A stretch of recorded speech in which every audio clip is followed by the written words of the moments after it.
الحمد لله الذي خلق الموت والحياة ليبلوكم أيكم أحسن عملا أشهد أن لا إله إلا الله وحده لا شريك له وأشهد أن سيدنا ونبينا محمد ابن عبد الله والصلاة والسلام على رسول الله وعلى آله وصحبه ومواله فيا أيها الحاذرون أوصيكم ونفسي وإياي بتقوى الله فقد فاز المتقون اتقوا الله حق تقاته ولا تموتن إلا وأنتم مسلمون قال الله تعالى في كتابه الكريم نعوذ بالله من الشيطان الرجيم بسم الله الرحمن الرحيم تبارك الذي بيده الملك وهو على كل شيء قدير الذي خلق الموت والحياة ليبلوكم أيكم أحسن عملا وهو العزيز الغفور وقال رسول الله صلى الله عليه وسلم اعمل دنياك كأنك تعيش عبدا وأعمل آخرتك كأنك تموت غدا صدق الله العظيم وصدق رسول النبي الكريم ونحن على ذلك من الشاهدين والشاكرين معاشر المسلمين sidang jemaah Jumat rahimakumullah.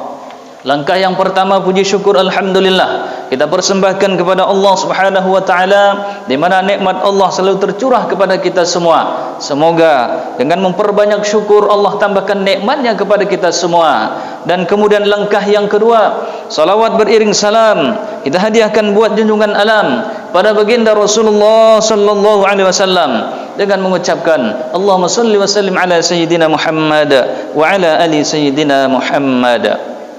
Masyarul muslimin sidang jemaah Jumat rahimakumullah. Adapun judul khutbah pada kesempatan ini, MDI Kota Pekanbaru mengamanahkan sebuah judul yaitu meningkatkan etos kerja.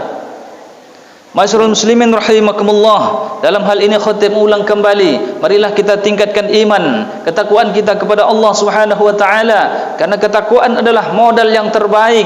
Allah Subhanahu wa taala berfirman di dalam Al-Qur'an, "Fatazawwadu fa inna khairaz zadi taqwa wattaquni ya ulil albab." Berbekallah kalian, sesungguhnya sebaik-baiknya bekal adalah takwa. Tentu di dalam ini takwa yang mengimplementasikan segala amal kebaikan dan amal soleh, memperbanyak amal soleh, memperbanyak infak sedekah dan mempersiapkan perbekalan untuk hari kebangkitan. Itulah takwa yang senantiasa ada di dalam hati kita. Masyarul muslimin rahimakumullah. Allah Subhanahu wa taala berfirman di dalam Al-Qur'an surah Al-Mulk ayat yang pertama dan sampai yang kedua. Yang Allah berfirman yang berbunyi, Tabarakalladzi biyadihil mulku wa huwa ala kulli syai'in qadir. Alladzi khalaqal mauta wal hayata liyabluwakum ayyukum ahsanu amala wa huwal azizul ghafur. Yang artinya maha suci Allah yang di tangannya lah segala kerajaan dan dia maha kuasa atas segala sesuatu, yang menjadikan mati dan hidup untuk menguji kalian siapa yang paling baik amalnya. Sesungguhnya dia maha perkasa lagi maha pengampun.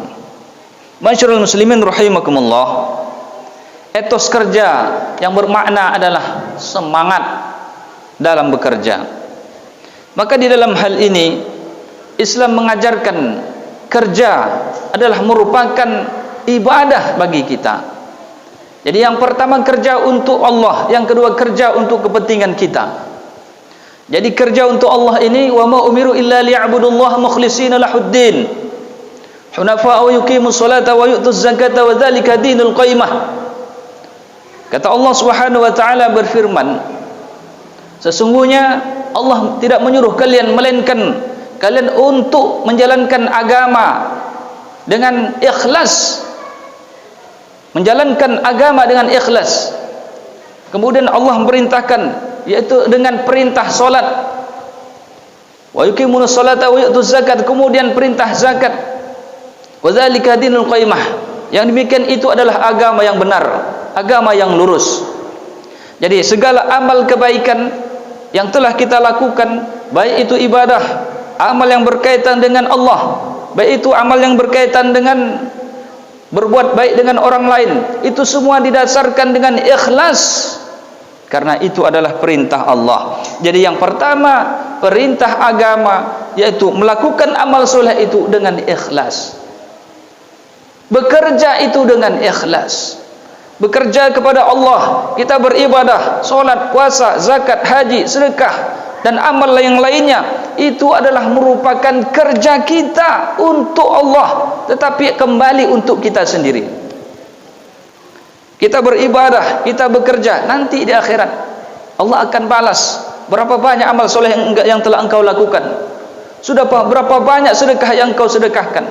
Sudah berapa banyak solat yang engkau kerjakan. Solat wajib, solat sunnah, sudah berapa banyak engkau kerjakan. Bersedekah, berinfak dan lain sebagainya, menolong orang lain, dan itu adalah merupakan amal soleh, kerja kita dengan Allah Subhanahu wa ta'ala. Maka kalau kita bermalas-malasan bekerja untuk beribadah kepada Allah, maka jangan harap kita nanti memperoleh balasan yang besar nilainya di sisi Allah. Apalagi tidak ikhlas menjalankan agama, tidak ikhlas menjalankan ibadah, maka dalam hal ini sia-sialah amal yang kita lakukan. Apalagi ada di dalam hati kita riya. Allah Subhanahu wa ta'ala sangat membenci perbuatan riya, karena riya adalah merupakan syirkun asghar. Rasulullah SAW berkata kepada para sahabat, yang paling aku takutkan nanti dari umatku adalah ia melakukan syirkun asghar. Berkata para sahabat, ma huwa syirkun asghar ya Rasulullah? Syirik asghar itu adalah riya.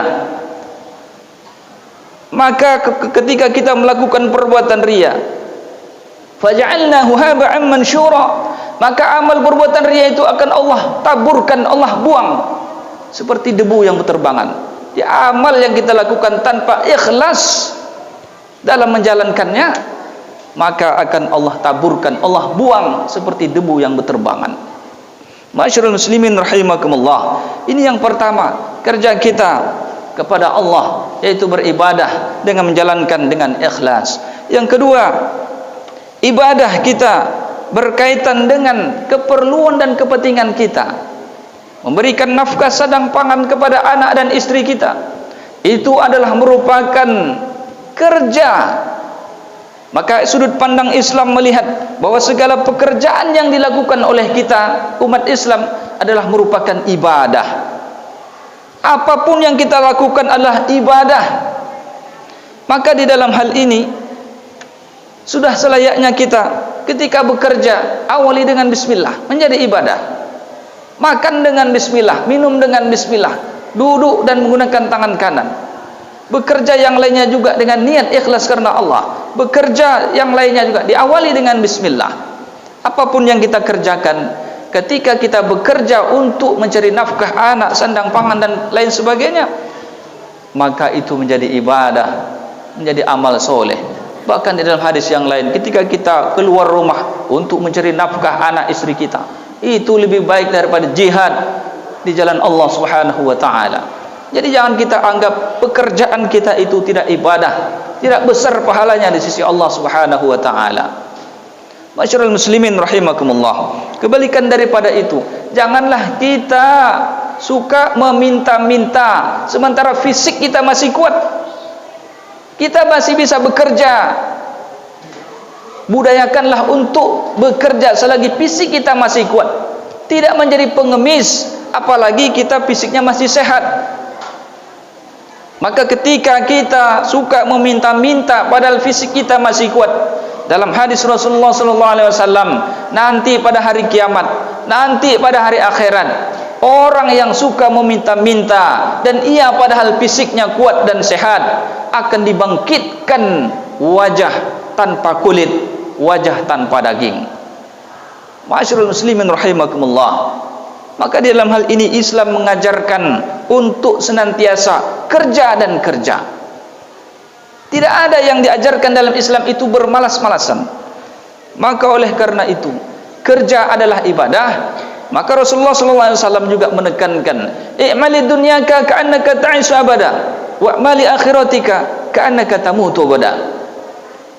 Bekerjalah kalian di dunia seakan-akan engkau hidup selamanya, dan beribadahlah kalian seakan-akan esok kalian akan mati. Allah Subhanahu wa taala sebagaimana mengatakan dalam surah Al-Mulk tadi, "Alladzi khalaqal mauta wal hayata liyabluwakum ayyukum ahsanu amala." Dia yang telah menciptakan mati dan hidup untuk untuk menguji kalian. Siapa yang paling baik kerjanya? Siapa yang paling bagus kerjanya? Ahsanu amala, pekerjaan ibadah kepada Allah, pekerjaan untuk kepentingan kita di dunia. Siapa yang paling bagus? Maka oleh karena itu, ditanamkanlah dalam hati kita yang pertama keikhlasan. Ikhlas dalam bekerja, tentunya dalam beribadah kepada Allah, dalam melakukan pekerjaan yang lainnya. Kemudian selanjutnya, yaitu Islam mengajarkan untuk senantiasa tiada waktu tanpa kerja. Maka sekalipun seseorang baru saja menyelesaikan pekerjaan yang berat dan menyibukkan, tetapi tetap dituntut untuk kepadanya selalu bekerja. Ini dalam surah Al-Insyirah dikatakan, Allah Subhanahu wa taala berfirman, "Fa idza faragta fansab wa ila rabbika farghab." Apabila kamu sudah mengerjakan sesuatu pekerjaan, maka beralihlah kepada kerjaan yang baru, beralihlah kepada kerjaan berikutnya. Maka tidak ada waktu melainkan untuk bekerja. Kemudian berikutnya, kerja harus bersungguh-sungguh, tidak boleh asal jadi. Maka dalam hal ini, inna ma'al usri yusra, fa inna ma'al usri yusra, inna ma'al usri yusra. Kerja sungguh-sungguh sekalipun sulit, maka di dalam kesulitan itu ada kemudahan. Di dalam kesulitan itu ada kemudahan. Kemudian berikutnya, kerja harus mengawasi waktu, menghargai waktu. Bekerja, mencari nafkah. Jangan hanya kita sibuk dengan kerjaan untuk keluarga kita, tetapi ketika datang waktu solat, kita tak mau berhenti. Solat dilewatkan terus.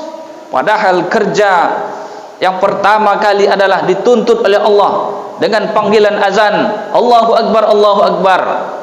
Langsung berhenti kerja, laksanakan solat.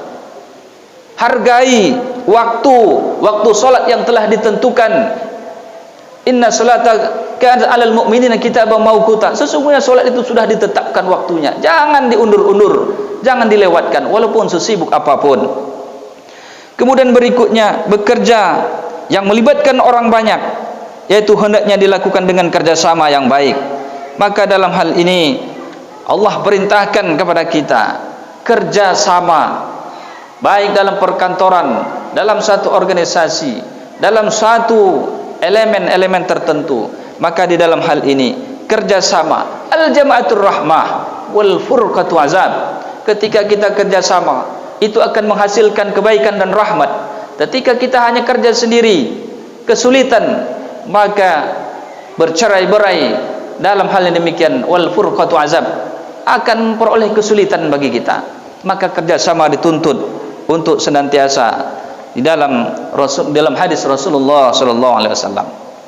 Kemudian selanjutnya, prinsip kerja yang senantiasa akan dihasilkan dengan tahap-tahapan berikut. Yang pertama, tahapan musyaratah,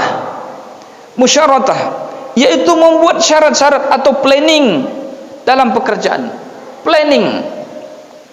Yang kedua, muraqabah, yaitu memantau atau menguasai pelaksanaan target yang telah disyaratkan atau direncanakan.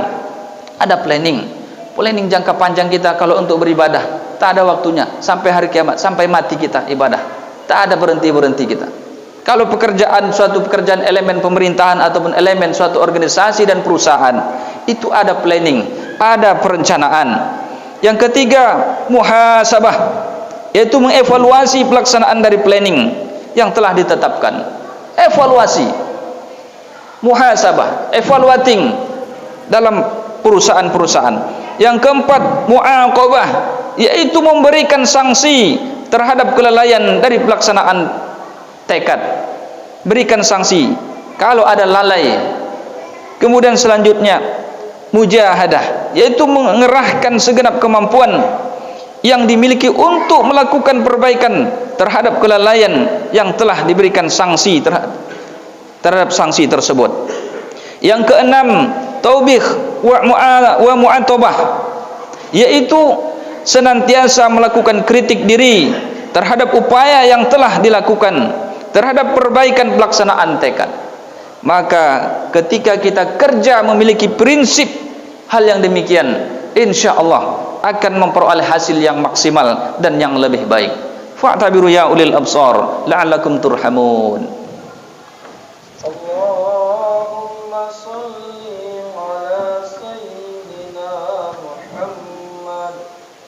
Allahumma salli ala sayyidina wa nabiyyina wa habibina wa syafi'ina wa dhurina wa maulana Muhammad wa sallim wa radiyallahu tabaraka wa ta'ala an kulli sahabati rasulillahi ajma'in.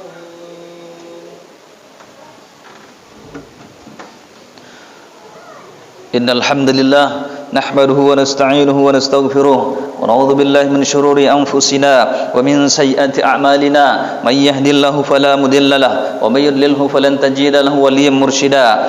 Asyhadu an la ilaha illallah wahdahu la syarika lah wa asyhadu anna sayyidana wa nabiyyana Muhammad ibn Abdullah wassalatu wassalamu ala Rasulillah wa ala alihi wa sahbihi wa mawalah. فيا أيها الحاضرون اتقوا الله حق تقاته ولا تموتن إلا وأنتم مسلمون. قال الله تعالى في كتابه الكريم أعوذ بالله من الشيطان الرجيم بسم الله الرحمن الرحيم إن الله وملائكته يصلون على النبي يا أيها الذين آمنوا صلوا عليه وسلموا تسليما اللهم صل على سيدنا محمد وعلى آل سيدنا محمد كما صليت على سيدنا إبراهيم وعلى آل سيدنا إبراهيم وبارك على سيدنا محمد وعلى آل سيدنا محمد كما باركت على سيدنا إبراهيم وعلى آل سيدنا إبراهيم في العالمين إنك حميد مجيد. اللهم اغفر للمسلمين والمسلمات والمؤمنين والمؤمنات الأحياء منهم والأموات برحمتك يا أرحم الراحمين.